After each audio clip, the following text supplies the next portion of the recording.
রাজকুমারী আর র্যাপার শোনার পরে মনে হচ্ছে যেন সিনেমার গল্প, তাই না? কিন্তু না, এটাই বাস্তব। 1 বছর আগেই দুবাইয়ের রাজকুমারী শেখা মাহারা হঠাৎ ইনস্টাগ্রামে লিখে চলেছিলেন ডিভোর্স। 3বারে সেই ঘোষণা কাঁপিয়ে দিয়েছিল রাজপরিবার থেকে শুরু করে পুরো সোশ্যাল মিডিয়া। মনে হচ্ছিল যেন লাইভ কোনো রাজকীয় রিয়েলিটি শো। আর হঠাৎ করেই আবার আলোচনায় ফেললেন তিনি। এবার পাশে রয়েছেন মার্কিন র্যাপার ফ্রেঞ্চ মন্তানা।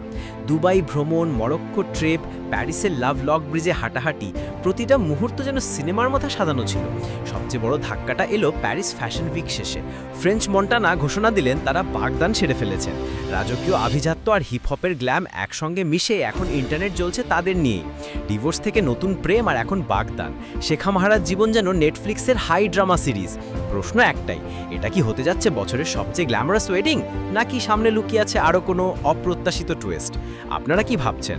রাজকুমারী আর র্যাপারের এই প্রেমের গল্প টিকে থাকবে, নাকি আবারও চমকে দেবেন শেখা মাহারা? কমেন্টে লিখে জানিয়ে দিন।